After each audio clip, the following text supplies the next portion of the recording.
Good evening and welcome everyone to the third and final virtual public meeting of the Northern Tier Passenger Rail Study. My name is Michaela Niles. I am the Mass DOT project manager for this effort, and I'm joined today by members of the consultant team.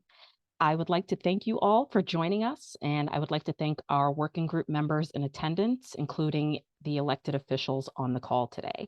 So before we launch into the presentation, I'd like to open with a few procedures for tonight's meeting.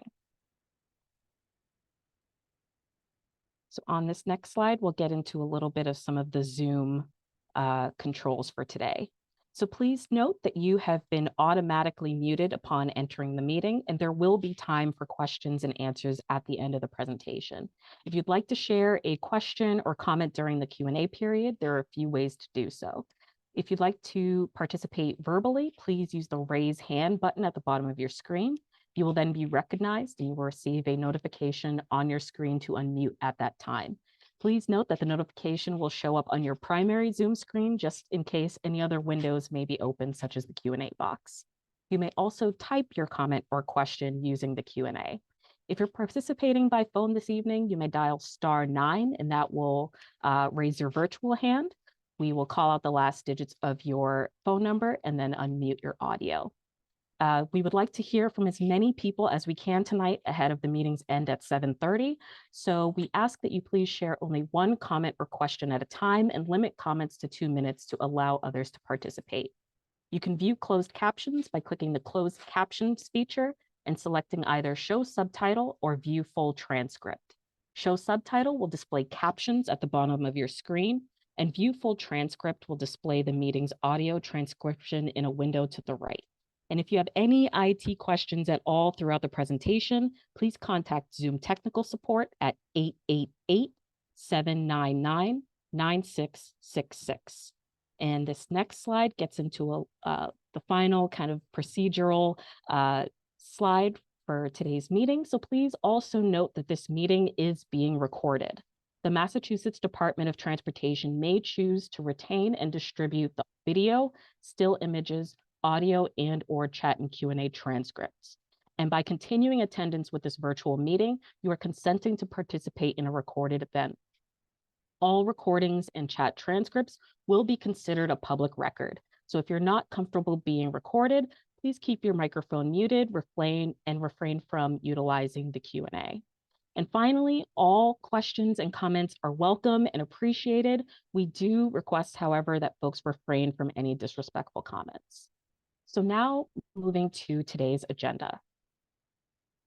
We will be providing an overview of the study process and review the study alternatives. And from there, we will present the issues and opportunities to consider, as well as draft recommended next steps and the draft implementation plan.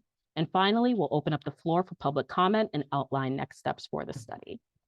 So now is a little bit of background on this effort, moving to the next slide and talking a little bit about the study overview. So this next slide gives a little bit into some of this, the background of how this study came to be. So the Massachusetts legislature directed Mass DOT to conduct a study of the feasibility of rail access between North Adams and Boston.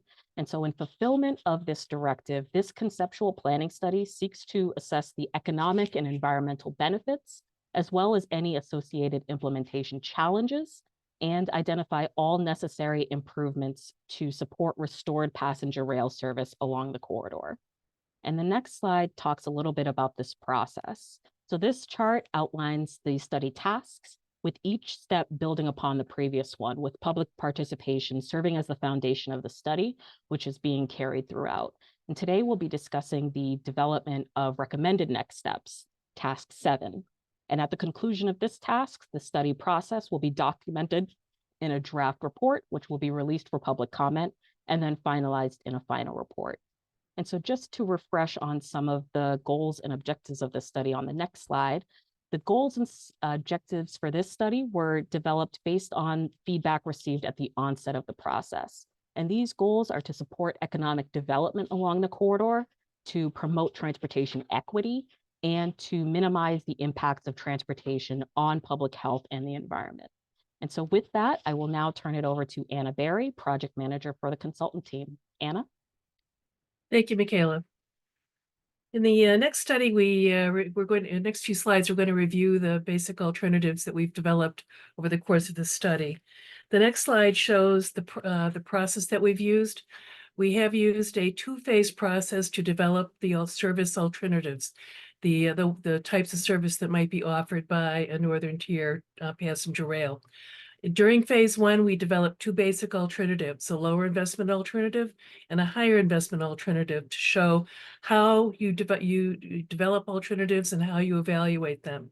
We then conducted a public workshop with many of you to get your feedback on these alternatives and also to help you participate in the process of developing additional alternatives. And then in phase two, we developed 4 additional service alternatives with different characteristics that would then show the different ways that we might offer Northern Tier passenger rail. Starting with the next slide, we'll look at the basic characteristics of each of these alternatives. Alternative one, as I said, was a lower investment alternative. This involved a basic service of 5 trains a day, making the stops that were specified in the legislation: Boston, Fitchburg, Greenfield, and North Adams. And then the service alternative includes some very basic improvements that allow you to run a very basic service. We upgraded some track. We added a little bit of double track. We assumed a certain level of bridge rehabilitation and signal improvements. In addition, this alternative includes a layover yard at North Adams where the trains could park overnight before they began service in the morning to go into Boston. So as we develop these alternatives along with basic cost estimates to go with them. The next alternative that we developed in phase one is very similar in some respects. Same number of trains, making the same stops, but it include higher levels of infrastructure improvements, additional double tracking, additional speed increases from classes up to classes 3 and 4, further improvements to grade crossings, as well as the bridge rehabilitation and signal improvements from alternative one. And again, we have the North Adams layover for the trains to park overnight. And this higher level of investment, it would showed us the level of service that would result from more infrastructure improvements to the rail corridor. The next alternative, as we began phase two of alternative development, was an electrified service. As we developed the second phase of alternatives, we took feedback from the public, from the working groups, and from all stakeholders to develop service alternatives with different characteristics. In this case, we assumed a service that was electrified with overhead wire between Fitchburg and North Adams. This alternative includes, again, 5 trains a day and making the same stops, but we have added other stops, including Athol, Air, and Porter Square. The double track improvements are in somewhat different locations because of the changes in station stops and speed of the trains. But we also included similar improvements to bridges, signals, and again, a North Adams layover. The next alternative 4 is what we called full local service. It's very similar to the higher investment alternative, although some of the improvements occur in different places. But here we've added additional station stops in Shelburne Falls, Athol, Gardner, as well as Porter Square. This was among the requests that were made after the workshop looking at alternative one alternatives. People were interested in seeing more stops along the line, and this is the alternative that satisfies some of those requests. The next alternative, alternative 5, is another one that was responsive to public interest. There was an interest in seeing an extension that carried through to Albany, New York. So this alternative includes the same Massachusetts stations, but now we've added service to Schenectady and Albany, New York. We have the same level of improvements in Massachusetts, but in New York, we've assumed only those that would be required to operate additional trains in this New York State freight service. So there's a little bit of double tracking, but not a full-scale rehabilitation of the track. So this is the Albany extension. Finally, our alternative 6 is what we call the Northern Tier Rail Link. And this is an alternative that some folks had mentioned that we bring service into Fitchburg, and people would change trains in Fitchburg to go either into Boston on MBTA commuter rail, or if they were coming from Boston on the commuter rail, take the northern tier out to North Adams on those intervening stops. Here we've added one additional northern tier station at Athol.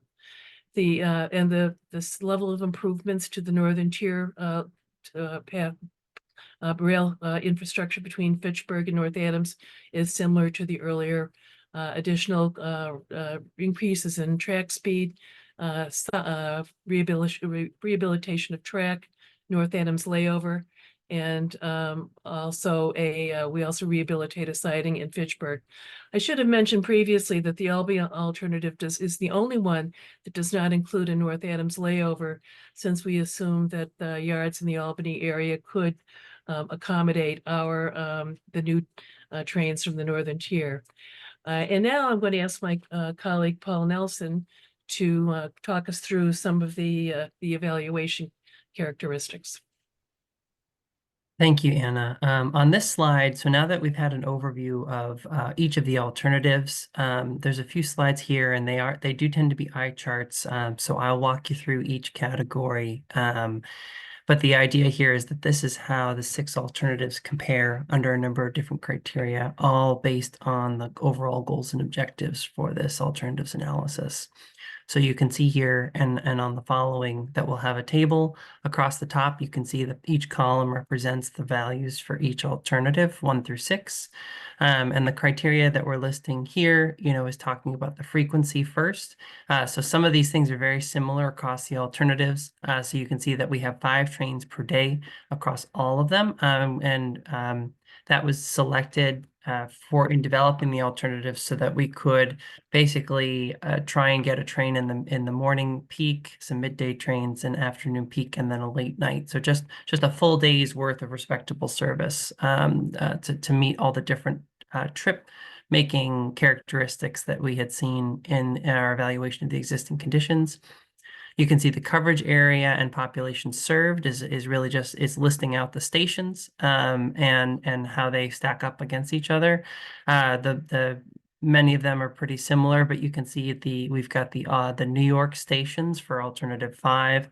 And then one difference about alternative 6 is once passengers transfer from the northern tier rail link service to the MBTA commuter rail, they'd have full access and they'd use the MBTA service to get into Boston. You can also see that we've listed out the travel times for comparison, and alternatives 2 through alternative 5, the kind of 4 middle alternatives, all have pretty similar travel times between those 2 key city pairs, mostly because the similar levels of infrastructure improvement are being made to increase the speeds and allow for passing on sidings of trains in opposite directions. Some of the general outliers in the overall travel time are the first one here, where you see slower speeds due to less upgrading of the track condition. And then in alternative 6, you've got a longer trip because of the transfer to MBTA service, and then the MBTA commuter rail trains from Fitchburg into Boston take longer than the proposed service in the other alternatives. Maximum speeds you can see across the board are all the same, where they're up to 60 miles an hour in the Pan Am Southern, which is the kind of the freight territory of the corridor from basically Fitchburg west, and then 80 miles an hour in the MBTA territory. And the only thing I'll say here is, even though these are the maximum speeds, the alternatives with the faster travel times are able to reach those speeds more often along the line. So for alternative 1, you are hitting 60 and 80 in that territory, but not for as much of the corridor as you are in the others. As far as environmental impacts, really all of the alternatives stay within the right of way of the existing line, and so they were all assessed as minimal environmental impacts. You're not, a more moderate or severe impacts would be if we were looking at new alignments in areas not currently used for rail operations. Passenger rail impacts, with the 5 trains per day, we were able to schedule those basically between commuter rail trains on the MBTA. So we've identified that as no passenger impacts. Freight rail impacts are really estimated to be minimal. You know, what we've able to incorporate the volume of trains that that we estimate are running in the quarter, and you know, either through the creation of new sidings or how we scheduled the trains, we're able to basically have minimal delay. The only thing I'll note is that we didn't look at any potential freight rail impacts west of North Adams, so into Vermont and New York, where traffic is a little bit higher and there's some operations along the line. And then as far as an assessment of the community safety impacts, there are a number of grade crossings in the corridor, and you see here that there are 69 crossings for the alternatives that end at North Adams, and then the Albany extension has more crossings there. And any alternative that increases the speed in the vicinity of those crossings would require upgrades to those to make sure that the warning devices go on time, you know, that they're triggered earlier due to the speeds. And one thing I do want to call attention to is that all of the travel times, the kind of target travel times for the alternatives 2 through 5 was to be competitive with auto travel times. And there you can see how they compare in the note at the bottom. Next slide, please. Okay, so here's a little bit more of the numbers and how they kind of basically some of the numbers that we crunched based on those parameters of the service. So at the top, you can see the estimated annual ridership, and again, you'll find a lot of that. A lot of the variation in the ridership is really tied to both the number of stations and the travel time overall. So the faster alternatives 2 through 5, have higher ridership than alternative 1 and alternative 6. And you can see that alternative 3 and alternative 4, which have more station stops, are drawing the highest ridership or are estimated to draw the highest annual ridership there. And then using that ridership and some of the construction costs, which were preliminarily showed across the bottom of the slides Anna presented, we were able to develop some cost effectiveness parameters. And so you can see here that how they compare on a per mile basis in the corridor. So, you know, for alternative 1, the smaller amount of infrastructure investment is apparent in how it compares on a per mile basis, being the cheapest overall. And then you can see something like the electrified service, which includes the additional investment in overhead catenary wires in the freight territory. You know, that's what drives up the per mile cost. But other than that, you can see that 2, 4, 5, and 6 are relatively similar. And the big difference in alternative 5 is that we're not doing the same upgrades to the tracks and the curvature in New York and Vermont territory. So that's why it has a lower per mile cost. And then similarly, we compared that to the capital costs. That's the construction cost per rider. And it really mimics, for the most part, you know, it's a combination of the cost and the ridership. So you can see the lower costs per rider really are apparent when you have the higher ridership. And again, for both cost and this is where something like the low ridership on the Northern Tier rail link really shows up as a higher capital cost per rider. And if I didn't make that clear, one of the things that really impacts the ridership on the Northern Tier rail link is the fact that there is basically the operations at Fitchburg would require the Northern Tier train to come in, discharge passengers on the platform at Fitchburg, and then that train would actually have to move out of the way before a scheduled MBTA train would come in to pick up. So it's a more time-consuming move than others based on the layout of the station, and so there is a kind of a travel penalty there that really reduced the ridership. Going back to the metrics here, we also have the operating and maintenance cost per rider. Again, that's not the construction cost. That's the, you know, cost to buy and maintain the equipment, which is the trains, the, you know, locomotive and the cars. And again, you can see that the most cost effective per rider tends to be alternative 3 and alternative 4. Moving to the next one where we calculated transportation cost savings. And this was a look at, these riders and the pairs of stations that they're riding between. What would that look like now that if they now diverted from single occupancy vehicle, or actually from vehicles to riding the train. So the big savings there is, parking, fuels, tolls, etc. And the parking was really only factored in for trips that ended in Boston, assuming that people were going to downtown Boston and paying a parking fee. So again, the highest cost savings for both the high and low ridership scenarios are for alternative 3 and 4.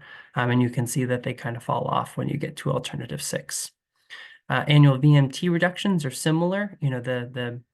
This is taking VMT off of Route 2, assuming that these trips followed Route 2, which is the parallel highway corridor. And so you're seeing, 11 to 17 million for alternative 3 vehicle miles traveled per year. And then, on the low end, you've got 283,000 to 1.9 million vehicle miles traveled reduction for the Northern Tier Rail Link alternative. And then finally, on this chart, we measured the economic impacts from construction. And that's really tied to the translation of a construction dollar spent on the project into economic output. And that's tied to both the jobs they create and then that spending in the kind of greater economy, basically. But you can see that the output in millions is calculated here. And then one thing I want to notice that we did assume a duration of construction period for that. And so the alternatives that required more investment, we assumed would take 4 years to construct. And then alternative 1, because it is a lower level of investment, we assumed would be completed in 3 years. And you can see that those construction dollars using economic models were translated into the jobs that they create, and that's both direct, indirect, and induced. So this is, the construction jobs, the jobs of companies supplying the construction site, and then basically once those other jobs spend money in the economy, what kind of jobs do they create for services and things like that. So that's how they compare. Again, kind of across the board, alternatives 3 and 4 really perform the best, and alternative 6 perform the worst. And now we'll switch to the next slide. And then just to roll it into overall, this is the total costs in comparison to each other. So alternatives are listed down the left side on this one, and you can see that the capital costs vary from 878 million for the lower investment alternative, up to 2.9, almost $3 billion for the electrified service. And again, that's because of the added infrastructure investment for the catenary. And then you can see the higher investment, the full local service, and even the Northern Tier Rail Link have pretty similar capital construction costs. And then the difference in the Albany extension, even though we didn't do any sort of track upgrades as far as the existing track or the curvature in the New York sections, we did factor in the need for additional passing sidings. So that's that added cost there. And then you can see what the annual operating costs and maintenance looks like and on a per rider basis. And you can see that the numbers at 29 million are the same for alternatives 1 through 4. That just basically means we use the same number, the same amount of equipment for all of those alternatives to provide the 5 round trips per day. The Albany extension is more expensive because you need more equipment to provide those same 5 trips over a longer distance.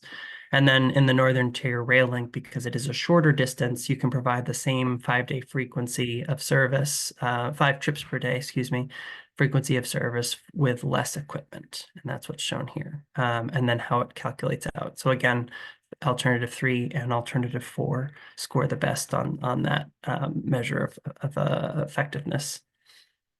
Next, please.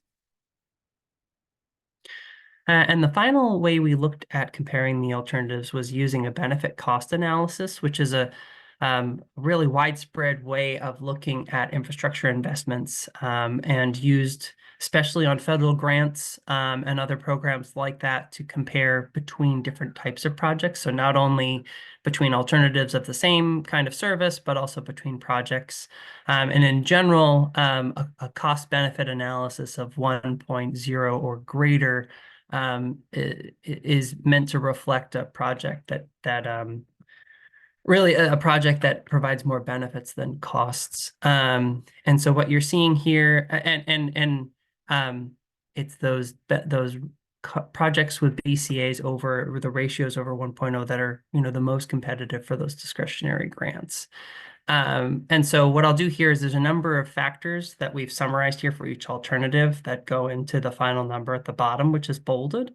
And let me walk you through at least one of the alternatives so you can see how that translates. So looking at alternative one, the first element here is we're basically looking at costs as negative and benefits as positive. And so this is the operating and maintenance costs. And you can see that that's a negative number because it's a cost per year. Actually, I think it's, yeah. And then the idea here is that we look at safety benefits. So you're seeing safety benefits manifesting because you're getting people off the road, which is you're cutting down on crashes because there's fewer cars. That's that VMT reduction translates to safety benefits. It looks like the avoided road wear and tear ends up being pretty almost zero, almost even. Because if it's even though there is VMT reduction, it's not a large number compared to the overall amount. Then you do see some value in avoided congestion.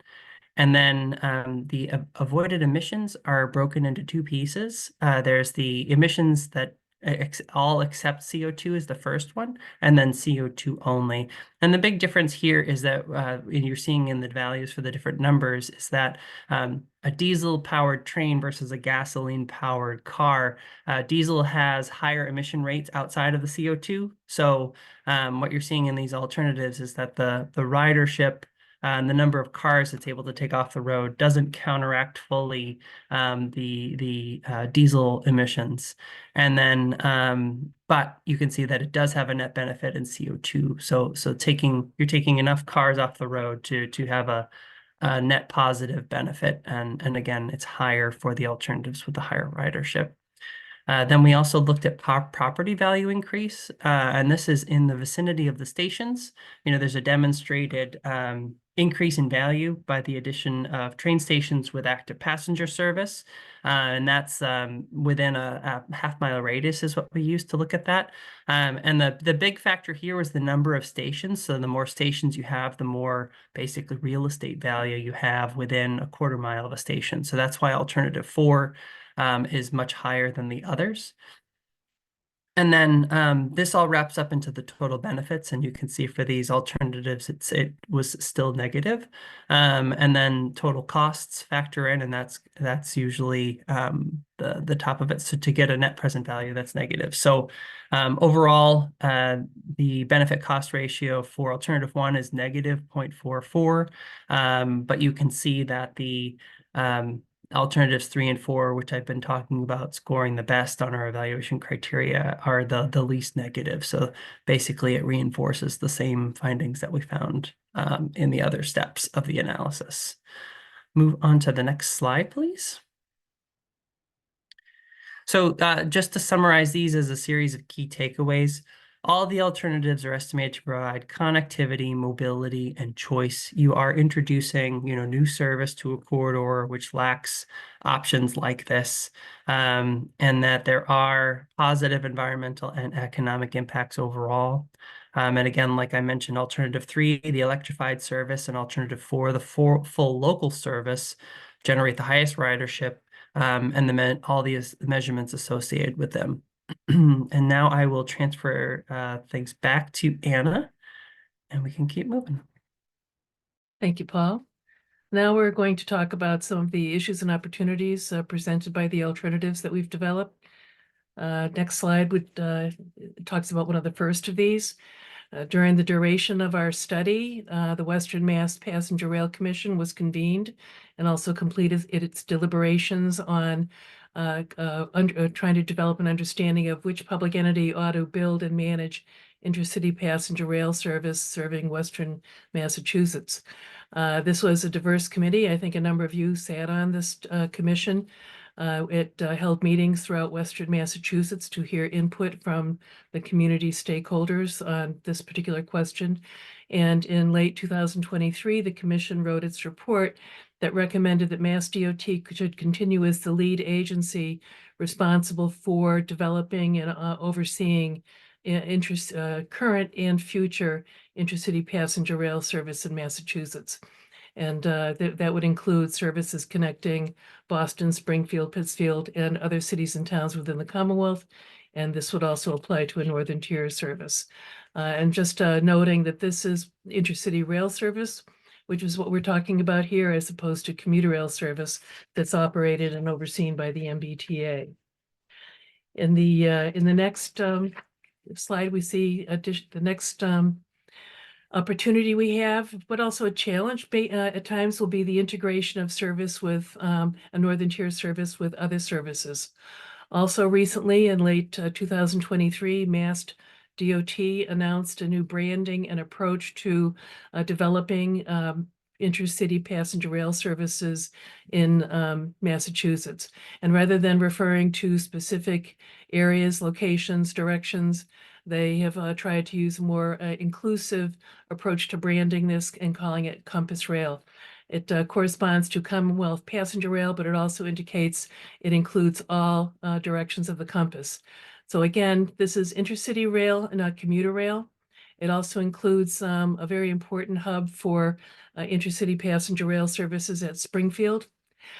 This Compass Rail program is administered by Mass DOT Rail and Transit Division, but it also requires the partnership with Amtrak, CSX, as well as the other states adjacent to Massachusetts, Connecticut, New York, and Vermont, which have already been partners in various service improvements. And there are others who will arise as partners as this progresses. Next, we talk about the next slide, please. Among the other issues and opportunities for any new intercity passenger rail service are the considerations of access to the railroad right-of-way that's going to be used. Host railroads, which is what we call the owners of a railroad right-of-way, require agreements with the passenger rail sponsor in order to allow new trains onto their property. So in this case, Northern Tier Passenger Rail Service would require agreements with Pan Am Southern and their operator Berkshire and Eastern, as well as with the MBTA in order to access the two segments of the right-of-way on this line. One is Pan Am Southern, owned by CSX and Norfolk Southern, and the other half is the Fitchburg line, owned by the MBTA. So host railroads try to negotiate terms for contracts with the sponsor, in this case, Mass DOT, that allows the sponsor to have access for the new trains, but at the same time protecting the host railroad property, finances, and their services from the impact of a new passenger rail service.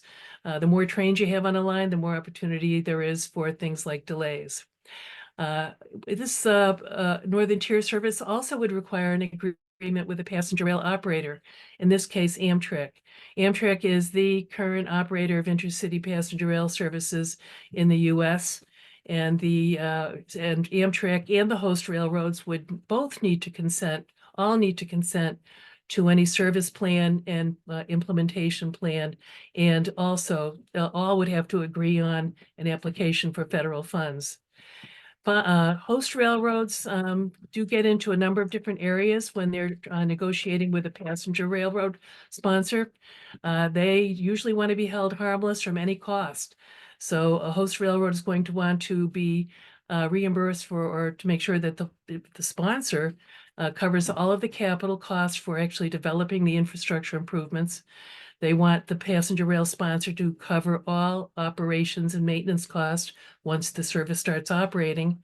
When they start operating, there will be insurance and other costs related to liability. Host railroads generally don't want to carry any of those for passenger trains. Now, with Amtrak as the operator, some of these costs may be limited in magnitude. because Amtrak has certain access rights under federal statute. But it doesn't eliminate the need for negotiation, and it doesn't mean that these costs would be carried by Amtrak or the host railroad. On the other side of the negotiation table, the sponsor of the passenger rail service always tries to negotiate terms to optimize its service. Generally, they're going to consist of terms to optimize safety and service quality.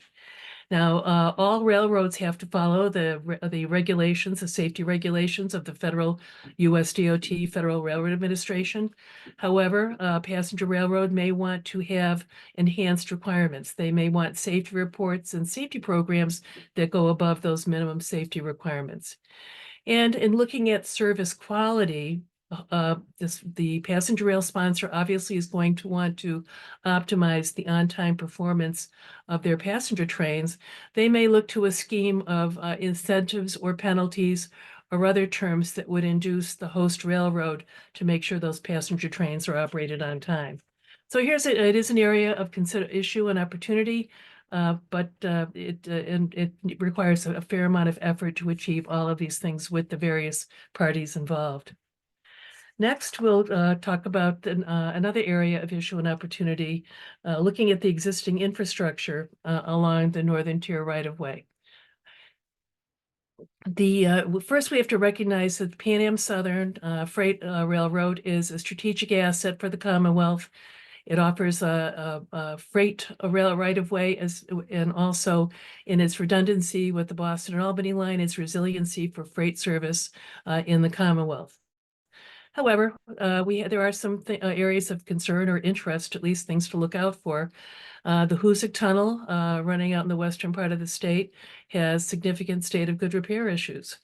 At some point, if there is a rehabilitation program, this might affect service.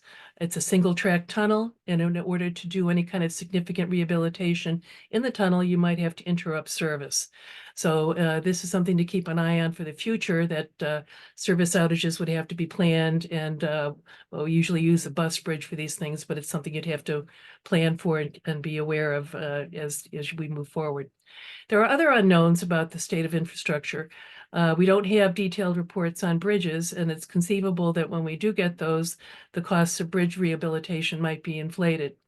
Our cost estimates do include contingencies that cover most of these costs, but you still want to be aware of the level of unknowns that may arise in the future. But now I'd like to turn the conversation over to my colleague Paul again to talk about some of the other opportunities on Northern Tier. Thanks, Anna. There's a few other issues and opportunities that I just wanted to cover. And first is the current population projections. There's a really close connection between population and the current population and the projected population and the anticipated ridership. And as we found and presented in earlier public meetings, the population in the western segment of the corridor is projected to decline, and the central segment is projected to have modest growth. So that's the current state of things. We think there's an opportunity, and that therefore really leads to maybe some of the less than the lower ridership numbers, basically. So we think that there's an opportunity. I think people are traveling different, that people are, thinking about their home location a little bit different. So I think there's an opportunity for additional study or research to look at the influence of pandemic-induced changes on these and how they may influence development and kind of attraction of people around these things. So that they can encourage other forms of growth in the corridor that could be identified and potentially lead to a different perspective on the service.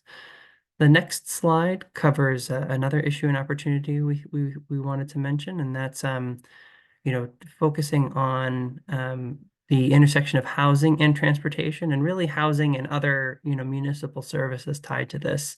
If this is this is something that communities should be thinking about and often do in other projects, that if stations are basically desired, what would that look like if you're able to, successfully attract new people to your area?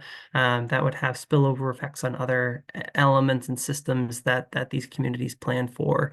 So, looking at the right fit for the station in the downtown general plans, but then also, what would an influx of people look like? What kind of impacts would it have on schools, other city services? And how can you capitalize on it to really stimulate the economy and the trends of people traveling, and how that keys into some of the other things that have been highlighted in the corridor, the travel by college and university students, and the tourism market in the corridor, all different potential opportunities for additional research and kind of insight. Next slide, please. And what we did want to mention is the issues and opportunities is the funding available out there at kind of all levels. And now I will bring us back to the conversation I had on the BCA, right? So there, the BCAs in general, I noted, wouldn't be very competitive for federal funding. But I want to say that that's through the lens of looking at the entire project, looking at starting this up under the full cost and what the potential ridership is. Would not really be favorable for a lot of these, but as we've seen on other corridors, including the West-East service, there are, elements of infrastructure investment that can score better than that. There is existing freight service on the Pan Am southern parts, so some of the freight investments, there could be freight investments that score well that also would have long-term benefits and kind of would be kind of first steps towards what the passenger service needs anyways. So I'll run through these and what they're called and what they cover, but that'll be a big part of the final report, is talking about what these are and how they can be potentially contribute to implementation of service. So just running down the list here, we've got the Consolidated Rail Infrastructure and Safety Improvements Program, which is called the CRISI grants, and that's tied to safety, efficiency, and reliability of intercity passenger and freight rail. You have the program, which is the Federal State Partnership for Intercity Passenger Rail Grants. And this is meant to address the state of good repair backlog, improve performance, and notably expand or establish new intercity passenger rail service.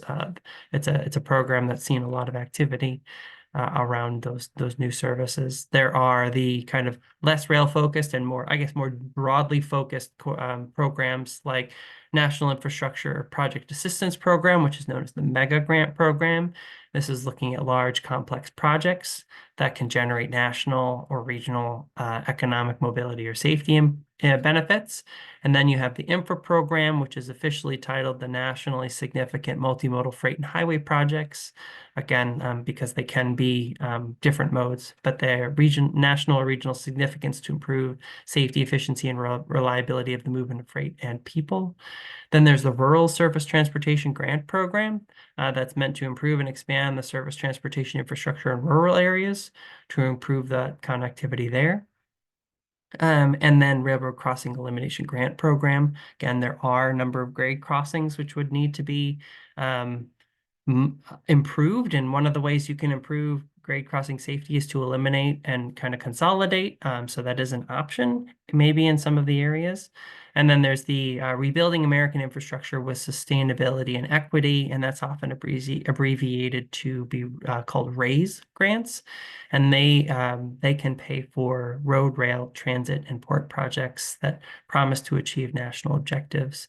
And then finally, there's the Restoration and Enhancement Program, which covers operating costs of new passenger train services.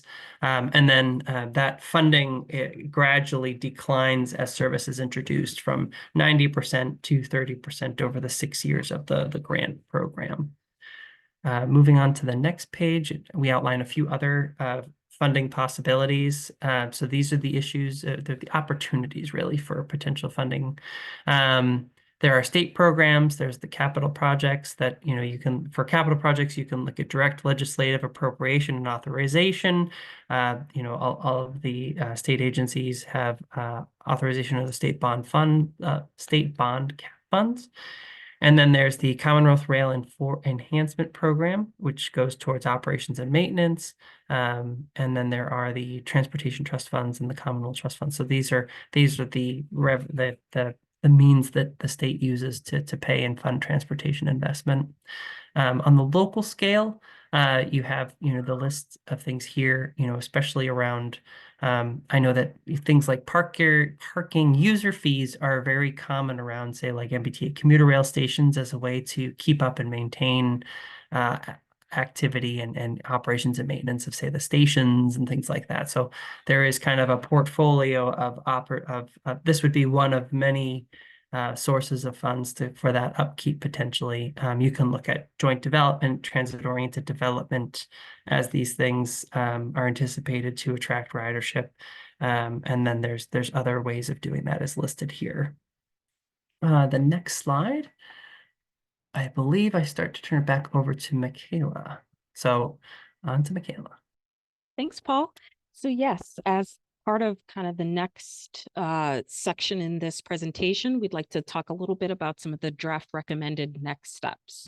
So this next slide outlines 7 of them, and these were developed based on the findings from the study and the input that we've received over the course of this effort. And so this slide talks a little bit about the 7 draft next steps that are recommended. These recommended next steps include continuing to improve our understanding of travel demand along the northern tier and links to key destinations, and continuing to advance planning efforts related to economic development needs and opportunities, including at potential station locations. In addition, other recommended next steps include exploring different service types, such as scheduled motor coach service to destinations along the corridor, alternative phasing options, or implementation strategies, as well as evaluating the potential for express service between Fitchburg and Boston. And some other recommended next steps include monitoring freight trends along the corridor to explore needs and opportunities for investment in infrastructure, and developing strategies for really improving rail connections within the corridor in alignment with the study's goals of supporting economic development, transportation equity, and minimizing impacts to public health and the environment. And so moving to the next kind of section where we talk a little bit about draft implementation plan. So one of the more common questions that we received relates to potential timelines for implementation. And so we developed the next couple of slides to talk a little bit about that. So this slide provides a little bit of an overview of the Federal Railroad Administration's project development process, which is a 6-step process that involves systems planning, project development, final design, construction, and then finally operation. And the Northern Tier Passenger Rail study would fall under the earliest stage of this overall project development process. And this next slide illustrates a sample implementation timeline, which includes various steps in advance of operation. Those including securing funding, coordination with the host railroads and the passenger rail operator, advancing further planning and more in-depth modeling, engineering and environmental permitting, construction, and hiring and training employees. And so now we would like to move into the next section of tonight's meeting, which is public comment. And on the next slide is a reminder of how to participate. So if you would like to submit a comment or continue submitting a comment or question in writing, please continue using the Q&A. Or if you'd like to share a comment or question verbally, please use the raise hand button at the bottom of your screen, or dial *9 if you're participating by phone. We ask that you please share only one comment or question at a time and limit comments to 2 minutes to allow others to participate. Again, we'd like to hear from as many people as we can ahead of the meeting's end at 7:30. And as a reminder, this is not the only opportunity to share comments, questions, concerns. Those can also be shared throughout the study process using the comment form on the study website.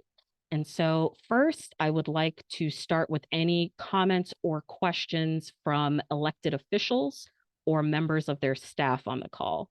Please raise your virtual hand and we can unmute you. I see a raised hand from North Adams City Councilor Andrew Fitch. You should have a notification on your screen to unmute. Yeah, good evening, folks. Michaela, thank you so much again for doing this. I saw you again last week at the working session. Thank you for doing this. And I asked a question earlier on chat, but then I switched over to my computer. Why are we capped to 80 miles an hour or 80 something miles an hour? That was kind of one of the questions that I had. And the second is just kind of out of curiosity. Sorry, I guess I have three. Just what folks in North Adams can do to be most effective in advocating for this. The more people that I talk to, the more people I realize are really excited about this project. So I'm curious about wrangling people to advocate. And the third, I suppose, is just poking again at that Albany connector, because at North Adams especially, we're a dynamic community, but we're also a tourist town. And so Mass MoCA, the Clark and our neighboring town, the universities and colleges we have in this area are pretty significant draws from New York City. So I just have a hunch that if we had that Albany connector, it would really help improve traffic from New York City as well. So those are my three questions. You're welcome to just answer one or all of them if you're able. Most definitely. Thank you. Anna and Paul, can you address that? Well, regarding the 80-mile-an-hour speed limit in the MBTA commuter rail territory, Federal Railroad Administration prescribes different classes of track structure, and with them goes a certain speed limit. And 80 miles an hour is the maximum speed that the MBTA has built the commuter railroad to on the Fitchburg line between Boston and Fitchburg. And that's pretty common across a lot of the MBTA commuter rail system. In west of Fitchburg, we have assumed a lower class of track, so the maximum speed on the Pan Am system would, excuse me, PAS system is 60. So. And I can respond to the ridership in from Albany based on the connection there.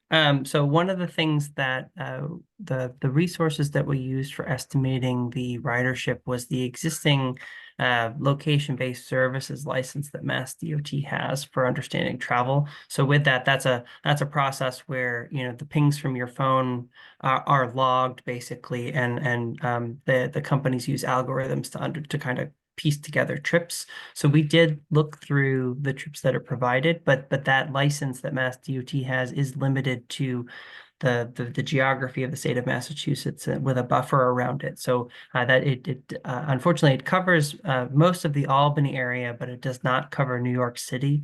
So none of the kind of New York City influenced trip making patterns were included in these ridership estimates. So that could be an area of additional study. And Anna, if I'm going to add something to your answer and let me know if I get it right. But one of the other things about looking at the track class and the overall speeds is the corridor is curvy, right? There are curves there. And one of the things about you could invest in track classes that would allow higher speeds, but the curviness, the curves of the corridor would limit your speed overall. So we kind of considered that 60-mile-an-hour limit in the freight territory of PAS as kind of the sweet spot of not over investing in the track class to only have it limited by the curves on the alignment. Yeah, that's right, Paul. And regarding what citizens can do, if you look at the steps for developing projects, stakeholder engagement is required. Whether you're getting state or federal money, you need consensus on alternatives and resources to advance the process that's required to develop projects, to go from planning into projects. Thank you. I next see a question in the Q&A from Ashley Shade, North Adams City Council Vice President, who asks, are there any estimates or a target for the cost of a ticket for a ride on the railway? So Anna, can you talk a little bit about where that falls in kind of the overall project process? Yes, we have not engaged in any fare planning or fare policy at this stage. You start to develop fares much further down the line once you've established, as you start to negotiate. First, if you're negotiating with other stakeholders, such as other states, then you'd start to think about fare policy then. northern tier, to the extent it would be in New York, you'd have to think about fare policy when you started getting into negotiating agreements with New York. If we're talking just within Massachusetts, that could be further down the line as the project is further developed and Massachusetts starts to develop fare policy on different services. It would decide where northern tier fits into those fare policies. So I would say for the inside Massachusetts services, it's probably several years away before you'd really realistically start to look at what the fares would be and how you'd administer them, the exceptions and fare reductions and things that go along with the actual fare itself. Thank you. Thank you for the question. I see a raised hand from Greenfield City Councilor John Garrett. You should have a notification on your screen to unmute. Can you hear me? Yes. This is John Garrett. I'm on the Greenfield City Council. Your audio's breaking up a little bit, John.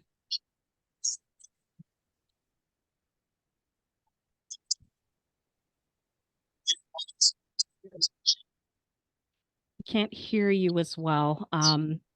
If possible, to type your question in the Q&A, we'd be happy to kind of read that out for you, or we can certainly come back as the audio, if the audio is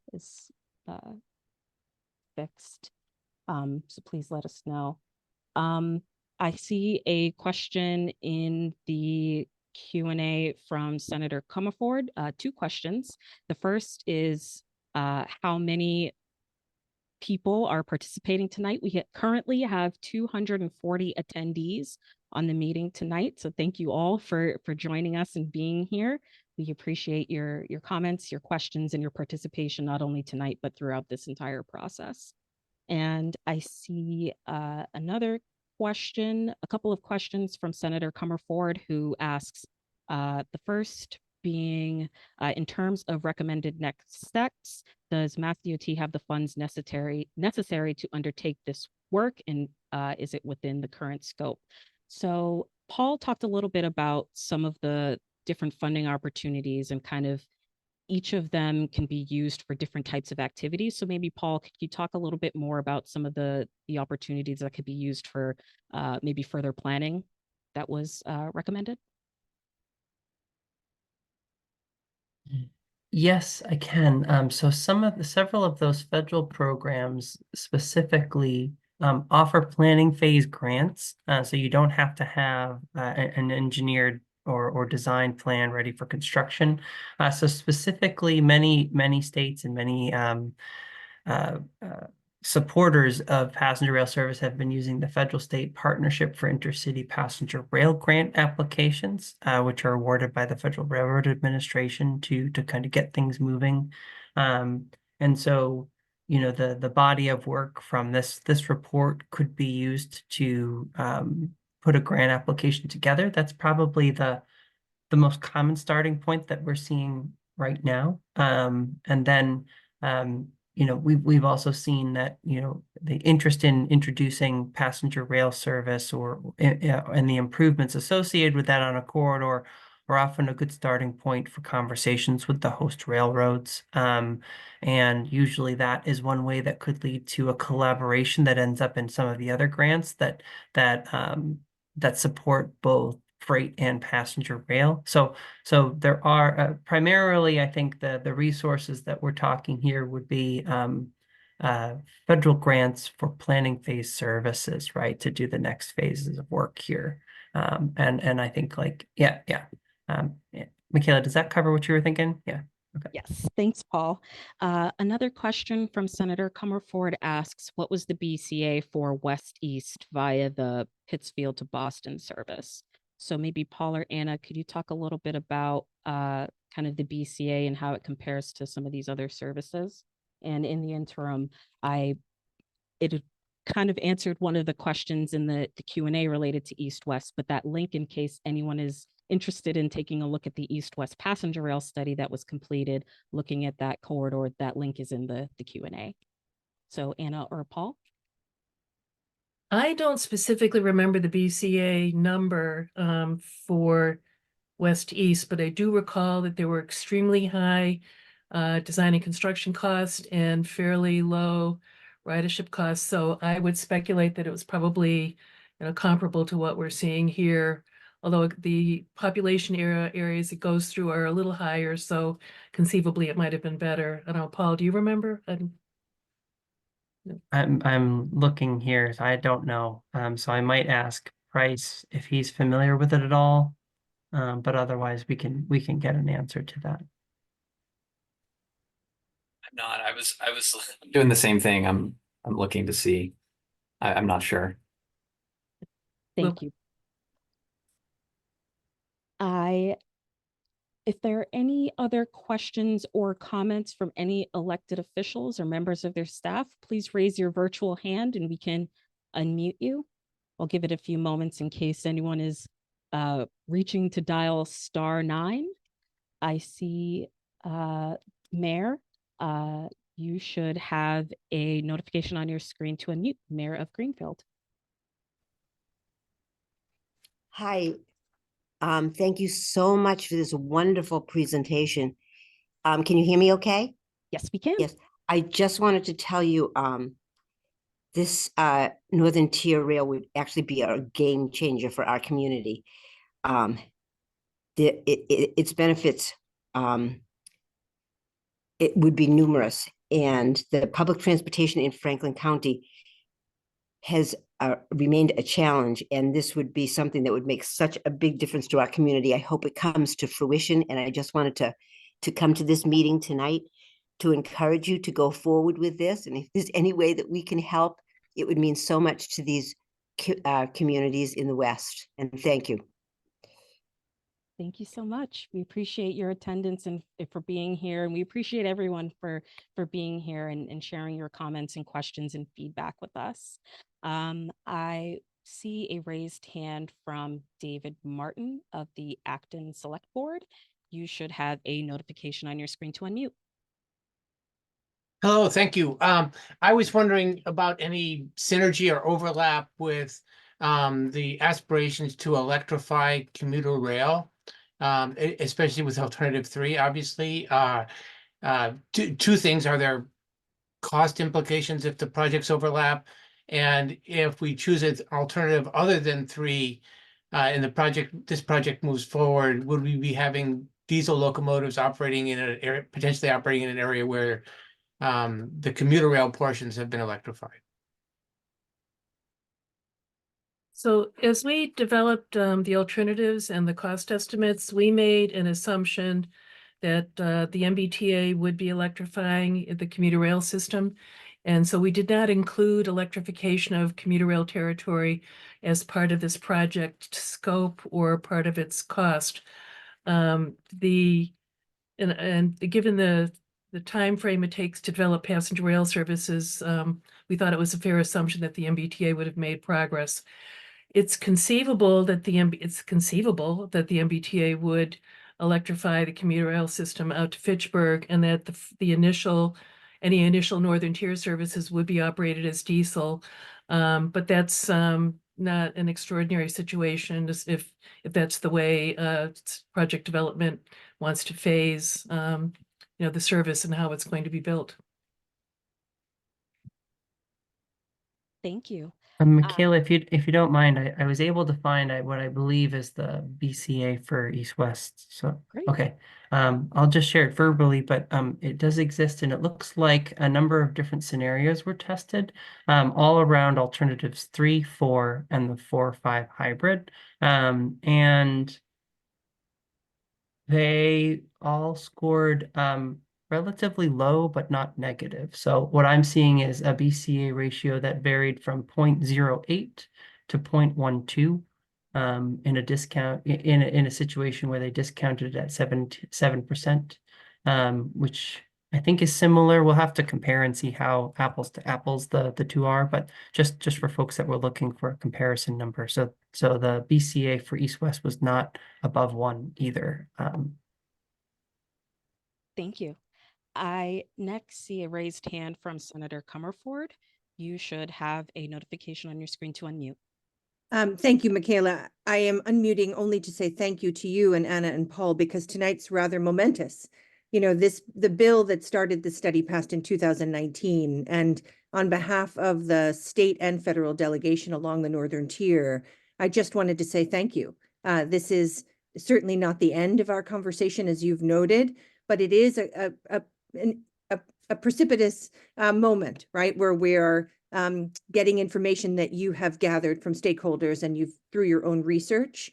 And we, will take this and go forward. And I wanted to double down on the real need for people power and stakeholder engagement. That is how this bill passed in the first place. It's how we've worked with MassDOT to convey what we believe would be, as the mayor of Greenfield said, the game-changing aspects of this rail. And it is going to be what we're going to need to overcome any obstacles.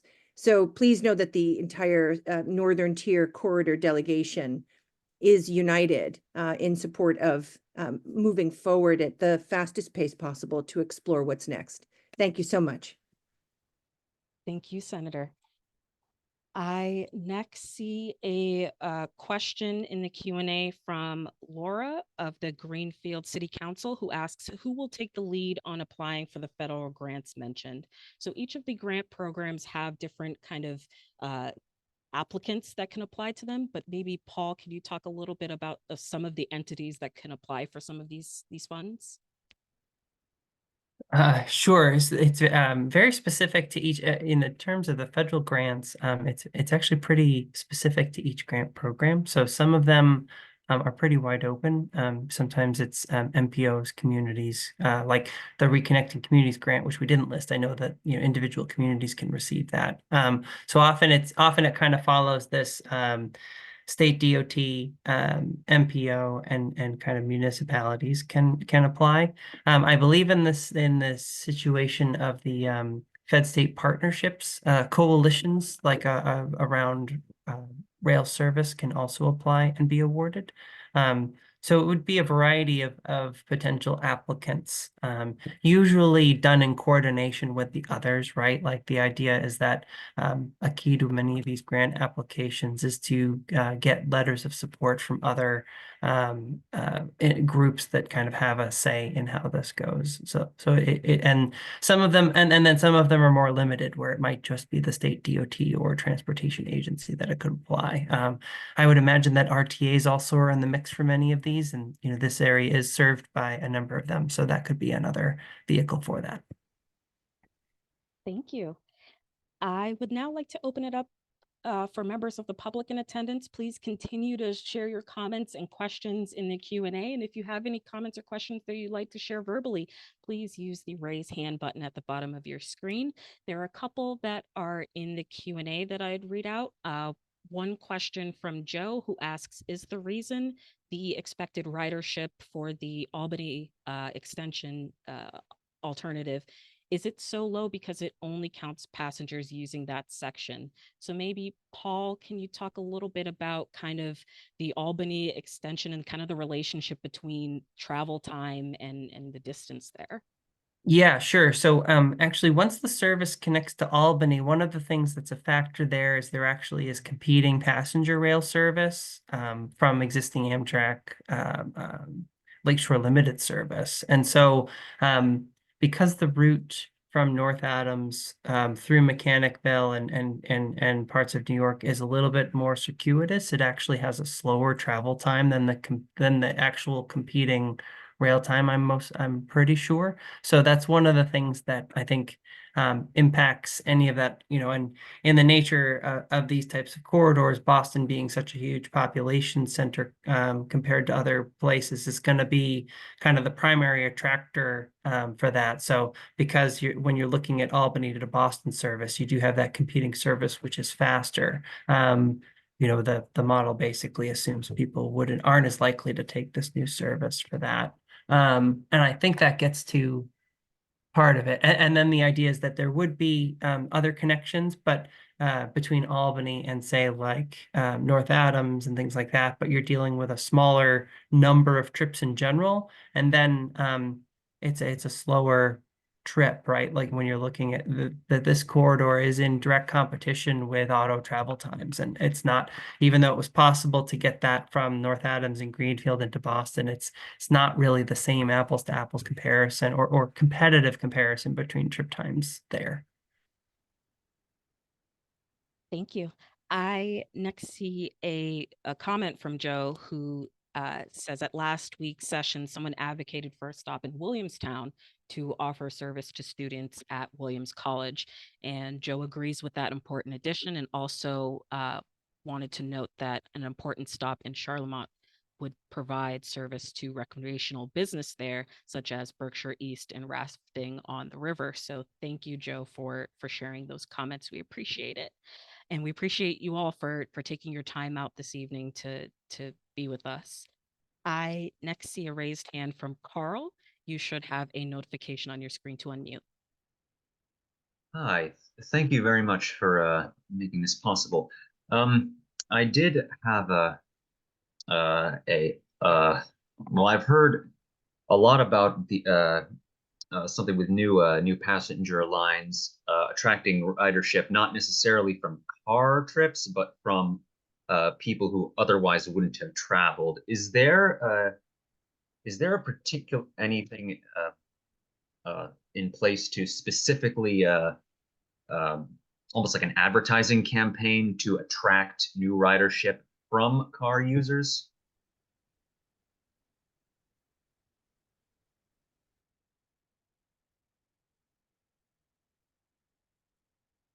Is at this stage of a planning for a project like this, you're looking at some, very fundamental issues about ridership, establishing alternatives with characteristics, what trip time is.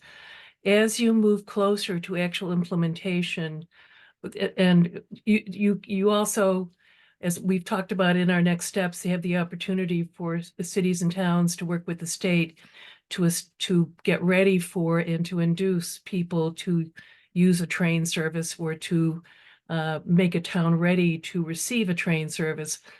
So there can be individual approaches at that level.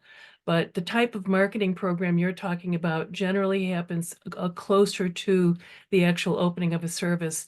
In the year or so before you open up a train service, you would try to have a very intense marketing plan to make sure everyone who could use it knows about it. But the real ridership arises from the service itself, the nature of the service provided, the use that people can make of the train. And in the end, marketing and advertising are kind of a reminder that it's coming and that it's here. So it does play a role, but actual advertising is later in the stage. Thank you. And thank you for the question. I next see a raised hand from Hallie. You should have a notification on your screen to unmute. Hi, thank you. I'm very happy to see that this presentation here. I actually did my economics term paper on East West Rail a couple of years ago. So to give a very abridged summary of some of the things that I found was that, like, for me, because I would take the Greenfield station, a round trip to Boston inflicts about $28 in environmental and healthcare damages to the state. And so I would just like to make sure that we remember that the cost of inaction, the cost of not doing anything is millions of dollars that the state is going to have to spend on mass health and on environmental repair. The other thing I wanted to point out, though, is that I don't believe it's just enough to build the rail line. The ticket prices have to be cheap enough so that way we're not creating an economic incentive to continue to damage the environment in our healthcare system. So with the cost of gas as it is in the environmental damage, a one-way trip, the total cost is $25, but I only pay $11. And so I would like to urge Mass DOT to recognize that if the cost for a ticket is more expensive than the cost for gas and tolls and what have you, people are going to continue to damage the environment, and it will impact ridership quite negatively at the expense of mass health and other programs. So I was wondering if you could I know someone already asked about fares, but I was just wondering how you, when you do the ridership estimates, how you factor in the theoretical price of fares into that.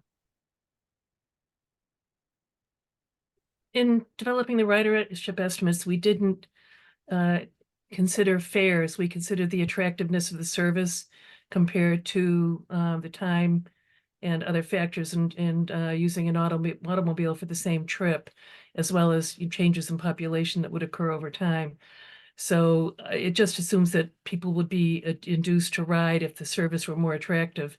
You're correct that fares can affect that decision, but generally fares and fare policy are set further down the line as the sponsoring agency tries to figure out what the budget will be for the service, what kind of money they have to pay for it, and what they'll seek from the rider to help support it. So that everything you said is taken into consideration. It's just not part of the process of analysis that we've done at this time. Thank you, and thank you for the questions. I next see a raised hand from Marcel. You should have a notification on your screen to unmute. Thanks, Michaela. Thanks everyone for being here tonight. I just wanted to kind of amplify something that Anna said earlier about kind of the language of Compass Rail being introduced kind of back in the fall, and this sort of vision of rail service really centered on Springfield Union Station. I read an interview with the new director of West East Rail back in February that was talking about that service, in which he said, if you want to travel from Greenfield, where I'm a resident, to Boston, you'll have the option to transfer in Springfield as part of that Compass Rail service. I don't think it's helpful to think about competition between these projects. But I guess I just want to make sure that the needs of this part of the state, of kind of North Central and Northwestern Massachusetts, for timely east-west travel aren't kind of subsumed under a Springfield-centered service model. So looking at alternatives 2 through 5, right, that sort of 2-hour trip time from Greenfield to Boston, it was acknowledged that that was really part of what was driving the ridership numbers. So yeah, just as a comment to really ensure that the model of Compass Rail that is out there isn't used to kind of divert support for the northern tier, and really to kind of be able to talk about both of those projects on their own merits. Thanks so much. Thank you. I next see a couple of questions in the Q&A. The first from Tracy, who asks about parking fees not being factored in for Albany. Maybe Anna, could you speak to kind of what was included at this point of conceptual planning?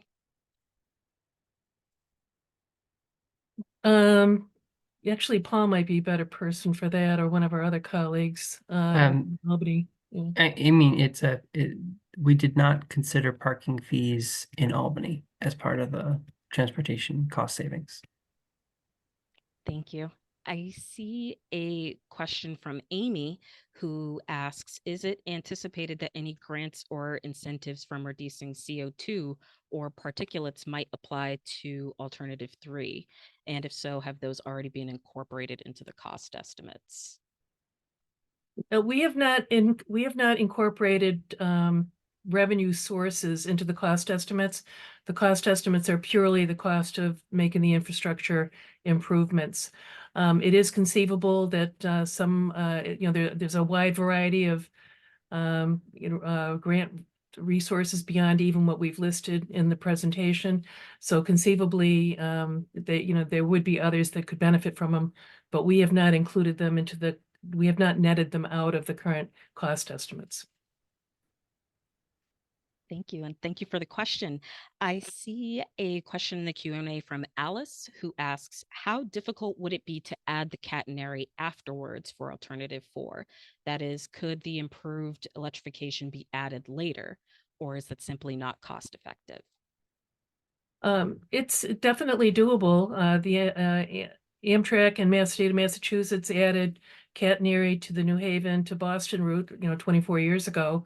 If the MBTA proceeds with electrifying with any kind of overhead catenary structure, which they have up until recently, that would also be with, currently running trains.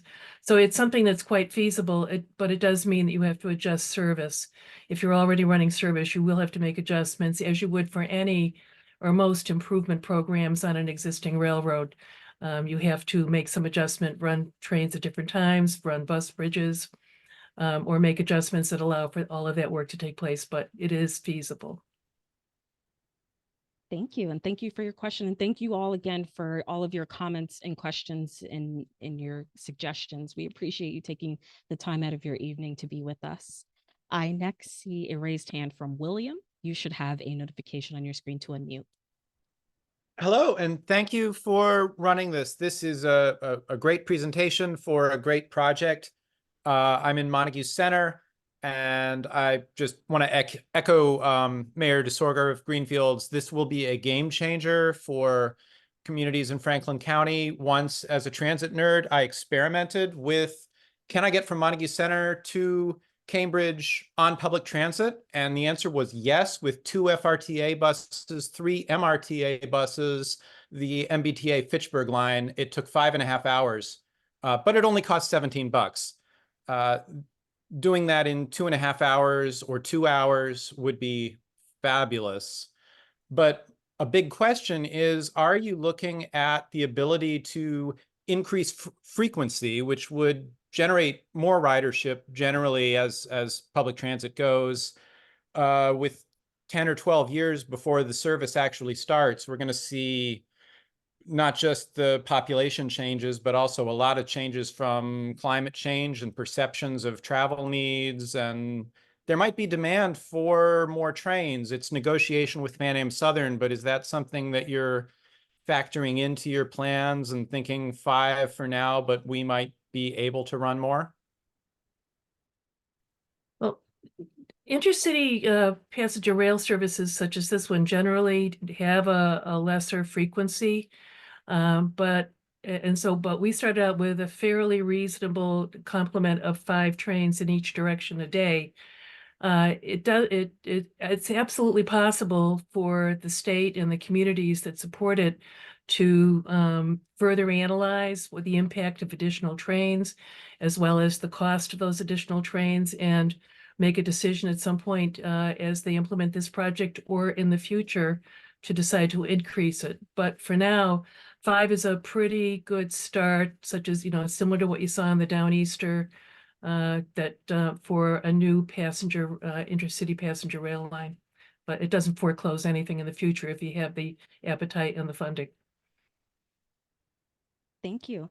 I next see a question in the Q&A from Raleigh, who asks, did the economic benefit estimations for Alternative 3 take into consideration the follow-on benefits for the electrification of the MBTA Fitchburg line? And with Alternative 3, the entire Fitchburg line operations could become electrified outside of the 5 Northern Tier trains per day. I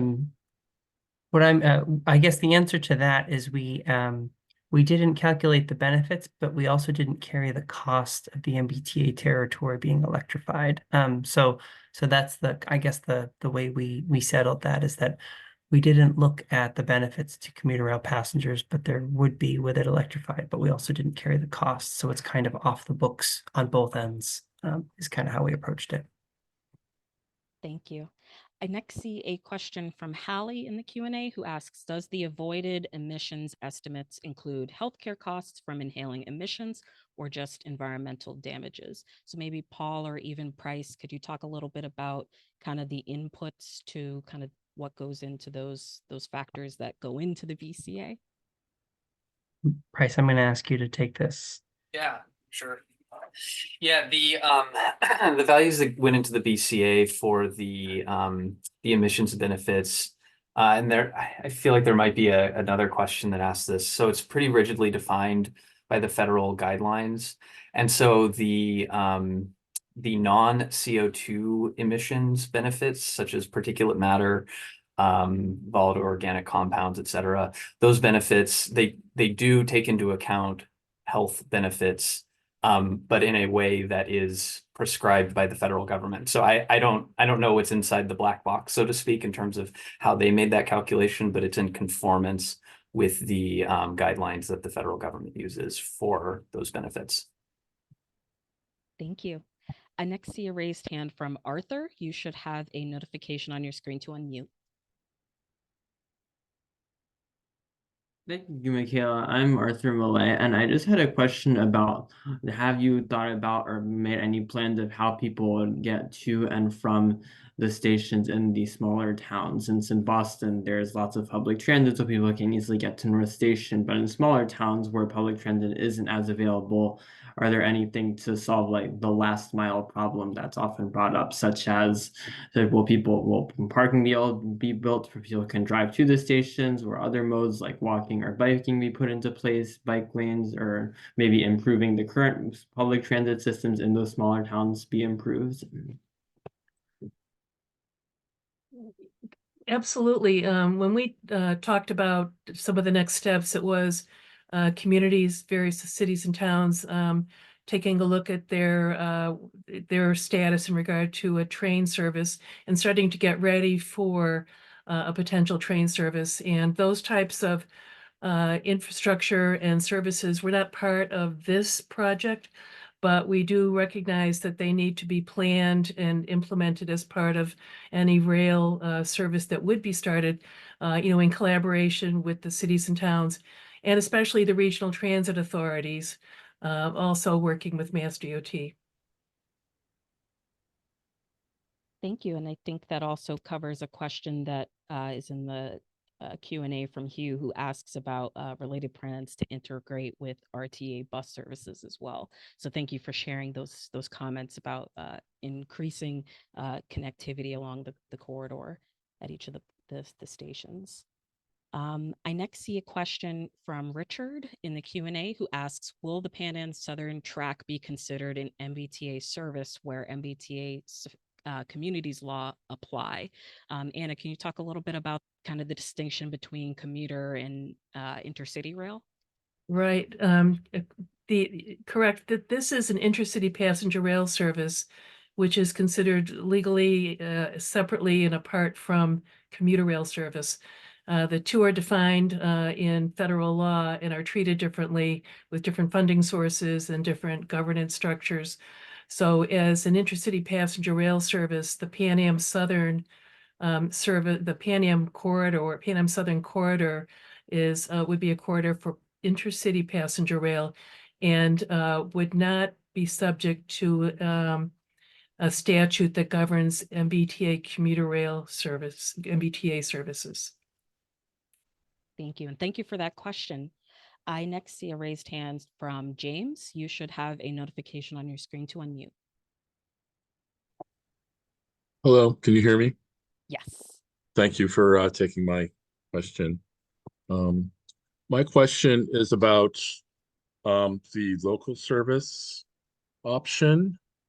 As I understand, Gardner was once part of the MBTA service back in the late 1900s.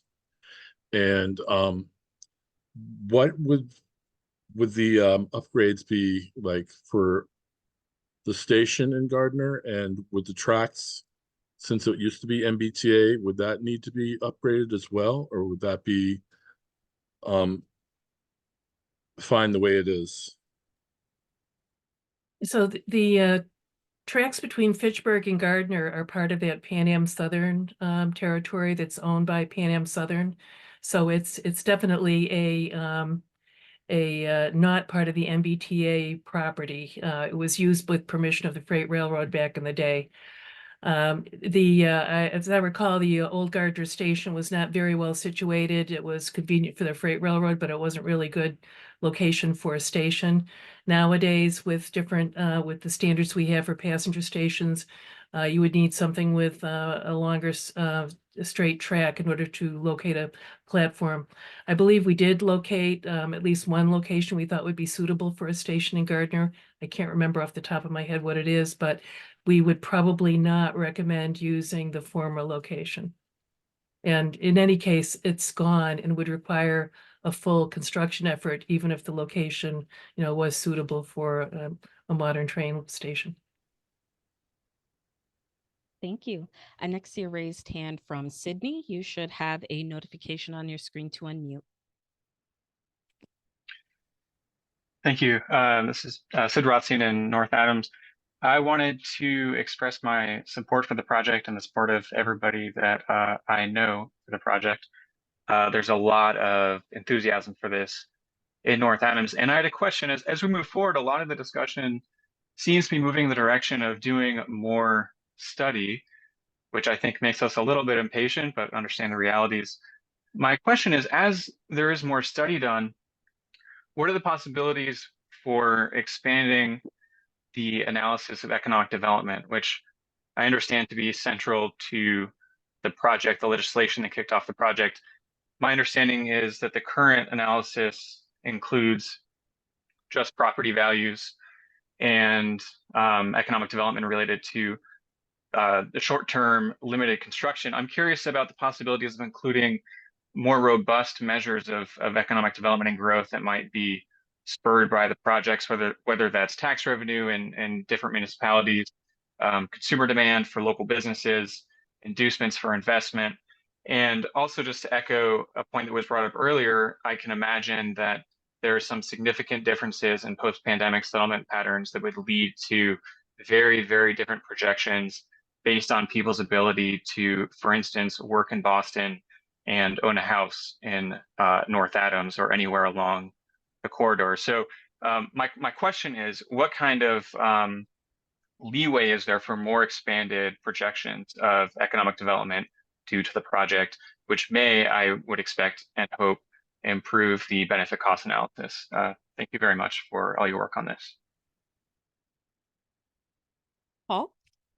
Yeah, one of the things I wanted to mention, and I think I neglected to when I talked about the BCA, is that the BCA is a pretty rigid tool where the inputs and outputs and how you calculate things are prescribed and standardized, right? And what we found when we looked at it, working with Price, with Branner, and the rest of our team, is that there are these. So we had a certain responsibility to kind of make sure there was an apples to apples comparison for that calculation, but there are these kind of broader economic benefits, and you've seen it as services expand within the MBTA territory as development moves out and all of that. But it's they kind of tend to lack a kind of universal standard for how to estimate these things. So we did wrestle with that and how to do that and include it in the analysis. So I don't think that that's a conversation that has to stop with this study. You can still look at these things and try and think about it. But we found that maybe to add a different perspective on this too is that I think not only so much of the benefits in the kind of standardized approach are tied to who the riders are, how much basically their travel time savings or their use of a different mode is a factor. And what we were thinking is that a lot of the development that the communities in the western part of this corridor are hoping to attract would not necessarily be a daily rider, and that's something that on the train, right? There's the scenario where someone relocates from the eastern Massachusetts and then lives in the western part of the corridor, and the benefit of that is they could take the train maybe once or twice a week to work instead of having to commute every day. So there are a lot of these metrics that might be kind of outdated for the type of discussion that folks want to have, because that kind of behavior doesn't translate to the five round trips per day that you would traditionally see in kind of more of a urban commuting environment pre-COVID kind of thing. So I think it all is it's a long way of answering that. I don't think the discussion's closed on this. I think there are other ways to look at it, but I think there are ways to do that, but it's hard to find them and find other metrics that are really truly standardized and kind of viewed as equivalent across all of these different grant programs. So I think there are some kind of peer studies that could be done. You know, there are some great examples of focused investment in, you know, manufacturing space and all that. I'm thinking of what happened at Devon's, where there was this transfer of the site from, you know, the former military base into the economic development area. So you could use case studies like that, or investment in Fitchburg or Worcester or some of the other, you know, cities on the western edge of the MBTA commuter rail to start to try and understand what you know, the additional elements of economic development could be. Thank you. I next see a couple questions rather about combining alternatives. One from Alan and one from Helen, who ask about could alternatives 3 and 4, somewhat of a full local electrified service, could that be a possibility? Yes, absolutely. The alternatives we've developed are the best examples we could think of that met a number of the recommendations and questions we got from the stakeholders. And that as you move through the systems planning process phase of this project, you want to, you know, you get to refine your alternatives and decide which alternatives will rise to the top as you try to determine what direction you might go in. So anything is available. You can get all together new ones, or you can merge ones that exist. It's a you know, process of, again, stakeholder engagement with the Mass DOT as well as the public officials of the area. Thank you. I next see a raised hand from David. You should have a notification on your screen to unmute. Yes, thank you very much.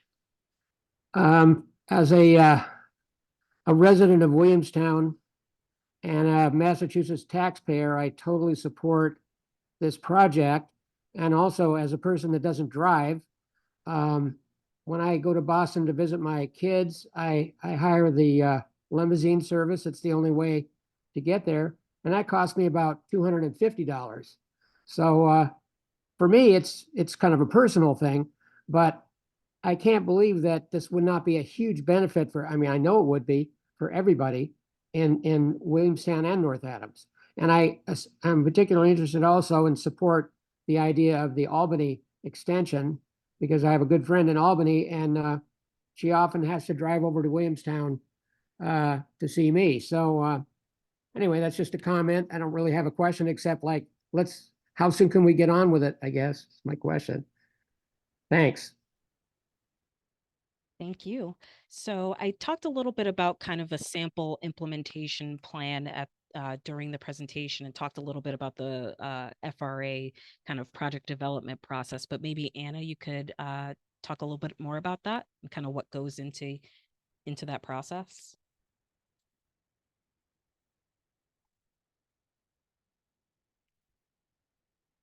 As you start to move through implementation, we mentioned there are additional planning steps that could be taken, looking at different ridership opportunities, and as someone mentioned, perhaps some of the development opportunities that we did not address here. So as you start to identify funding and resources to perform additional planning, you also would start to have conversations with the partners in such a service. As we mentioned, you can't have a service on someone's railroad without the railroad agreeing to it. And in the case of intercity passenger rail, you also need to have Amtrak on board. So you'd start to have conversations with those stakeholders. And as you move through the process of obtaining funding for the next steps, you would work together on things like further modeling of the alternatives that you end up with as the preferred alternatives, beginning the permitting process as you move into design of a project. You'd start to look at environmental permitting. But initially, you do need to engage in some additional planning in order to refine alternatives and to start to get into an actual project identification. Thank you. And thank you for that question. I next see a question in the Q&A from Carl, who says, I remember hearing somewhere that there would be an attempt to synchronize arrivals in Greenfield with Amtrak's Vermonter service. Is there any possibility of an increase in the Valley Flyer service, especially northbound during daytime hours? So maybe Paul or Anna, can you talk a little bit about that coordination between other existing services? Well, we developed schedules around different general parts of the day, and we at the same time assumed that once we started actually building actual schedules, that we would coordinate with the trains that were that were stopping at Greenfield, the Vermonter, and the Valley Flyer. So that's the general intention is to coordinate with them, and that when that leads to detailed scheduling, you would start to make schedules that actually did that. And as if the Commonwealth proceeds with additional services on that corridor, any schedule building anyone did on the northern tier would, I think, continue to try to get that level of coordination at Greenfield to allow for people to use both services. Great. Thank you. And thank you for your question. Thank you all again for your comments and questions and for sharing your time with us. We'll actually stay online until 8 because I know we have a lot of comments and questions to get through and we want to hear from, again, as many people as we can. So one question, I see a raised hand in the queue or in the attendees list from Myra. You should have a notification on your screen to unmute. Hello. First of all, I'm incredibly impressed with your level of knowledge, research, and commitment to this project. I will say, as a blind person who cannot drive a car, I sympathize with the man from Williamstown who called because I always need to get either paratransit, which is rather limited, or somebody to drive me whenever I want to go anywhere. So I think I live in Amherst, which does not benefit directly from this, unfortunately, but I am in wholehearted support. And I'd like to really encourage you to resist in every way anyone who says that there is already good service from Albany to Boston through Greenfield, because there's very, very little of it. And it's not terribly fast. And it's not terribly useful because there's so little of it. And if Amtrak wants competition or is afraid of the competition from the north, then they can increase their service in the south, because the service is not useful. One cannot get from Amherst, for example, to Boston before 10 o'clock in the morning, no matter what time you leave. And that I don't consider to be good service. So I hope that you will continue to push for the north and continue to really enlist the support of the communities and anyone along the corridor or near the corridor, because this is really important service. And I hope someday there can be a train that goes from Amherst to Greenfield or Springfield or both. Thanks. Thank you. Similarly, there's a question in the Q&A from Dale when kind of talking about kind of coordination with other stakeholders and partners. Dale asks, how do the regional planning commissions intersect with DOT in this process now and going forward? And is wondering in relation to parking and coordination with the regional transport. So maybe Anna, we talked a little bit about kind of the next recommended next steps, talking about coordination and things like that. But can you talk a little bit more about that?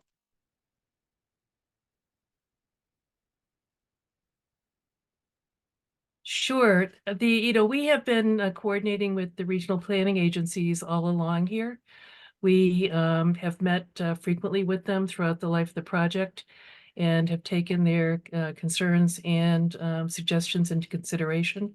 So I think it's fair to say that that will, continue as we proceed through the life of the project, as we complete it, if that's what you had in.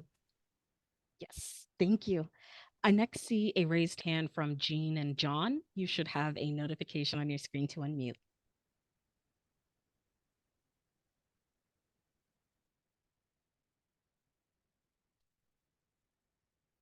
And just as a reminder, that notification to unmute will show up on your primary Zoom screen just in case you might have any other windows open. Jean and John, you should have that notification on your screen. Can you hear us now? Yes. All right. This is a broader question, but I'm curious if there are any things that can be learned from Japan, Europe, and China in how to make this wonderful idea go more quickly.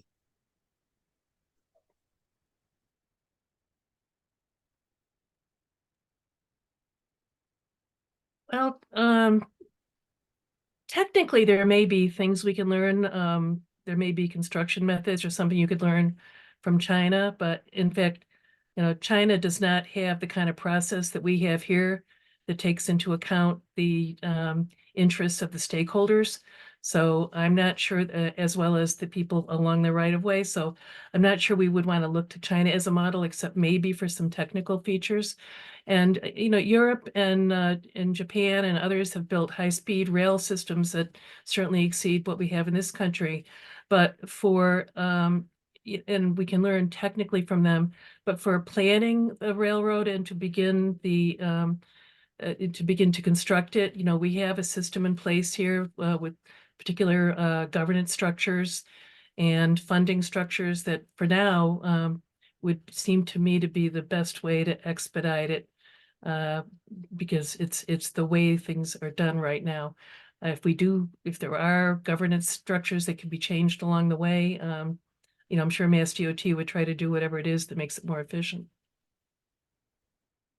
Thank you. And thank you for your question. And thank you again to all of you for your comments and your questions and your feedback and your support. We appreciate you taking the time to be with us. I do want to circle back to a comment and a question from John Garrett, who says, the city councilors from North Adams asked similar questions to what I would have asked and wants to definitely support the building of this project and asks a question about electrification and says, is there a plan to electrify the Fitchburg line out to Wachusett?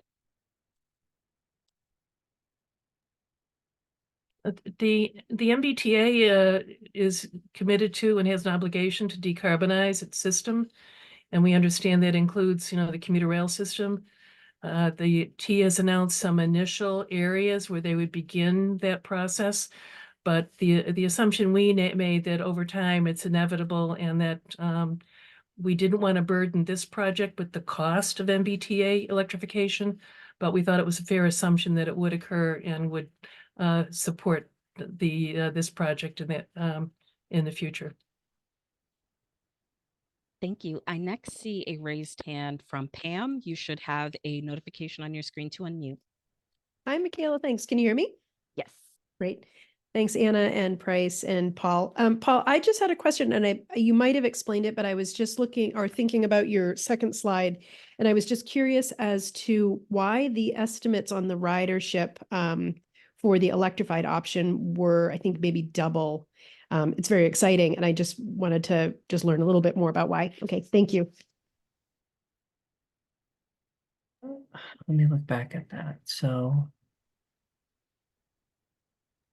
do you mind, so Sophia, do you mind going back to slide 17? Nope, slide 18.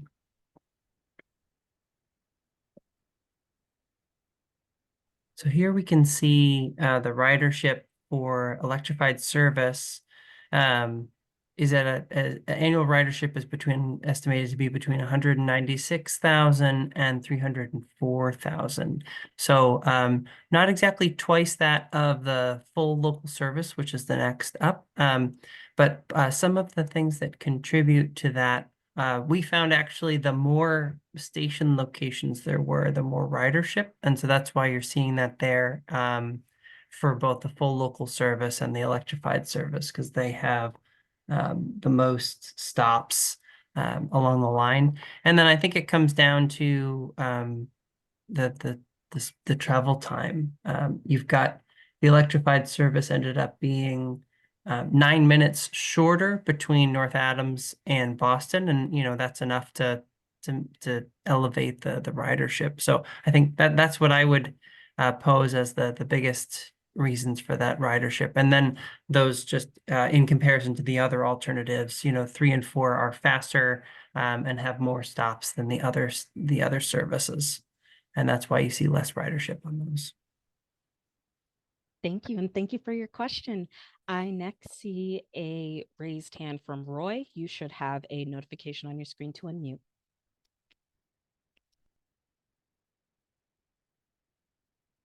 And just as a reminder, that notification will show up on your primary Zoom screen just in case any other windows are open. Roy? I think you're asking me, Roy Kimmel. Yes. Okay, fine. Just a comment. Wonderful presentation. Hope it happens. The project, and if the service from Greenfield to Boston North Station was no more than 2 hours, I would never drive to Boston again. In spite of the extra 45 minutes it would take me to drive and park in Greenfield. So that's my comment. Now, I have a couple of quick questions. I don't know if I can squeeze. Most definitely. Like the knowledge, I believe federal funding.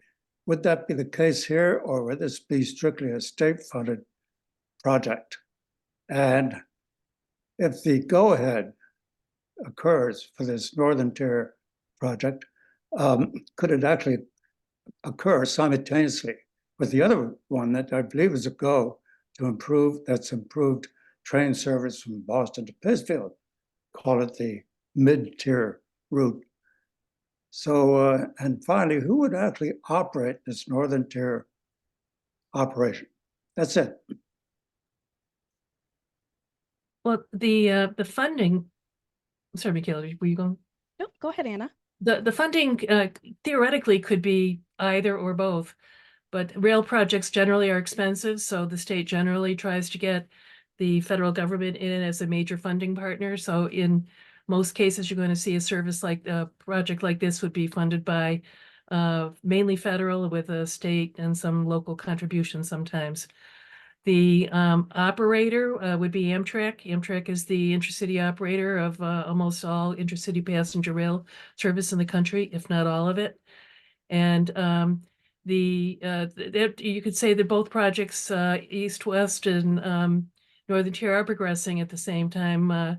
East-West is a little ahead of the game. They've actually gotten some funding for infrastructure improvements, but Northern Tier is progressing on a planning in planning, which is where East-West started. So projects theoretically can progress at the same, progress together. It depends on the availability of resources, funding, and stakeholder support. Thank you. And going back to one of the things that you mentioned, Anna, can you talk a little bit about Amtrak's rights of access? I know you talk a little bit about it in the presentation, but could you talk a little bit more about that? Certainly. Amtrak's Enabling Act gave it the right to access any railroad tracks in the country for a certain at a certain price level. So a freight railroad or even the MBTA is obligated to allow Amtrak to operate intercity passenger rail service on their rights of way. They do have to negotiate the cost, but the cost has to be, I think, reasonable and incremental cost to the railroad. The host railroad can't just charge anything they want. So Amtrak, being the nation's intercity passenger rail provider, has the advantage of being able to get access for intercity service on the Pan Am Southern. And, I would expect Mass DOT to negotiate in a friendly manner with MBTA, but theoretically on the MBTA as well. Thank you. I next see a raised hand from Carl. You should have a notification on your screen to unmute. Thank you. It's one of the, oh boy. Yes, this is it. You mentioned that this is planned as 5 round trips daily, and you specifically mentioned the Downeaster as an example, as to similar where you got that, I assume where that figure originates from. So my question is, what circumstances exactly would according to your estimation, cause service to be increased? Well, what I was trying to say before is that intercity passenger rail services generally start with a smaller number of daily trips. And I think that Downeaster started with something like 5.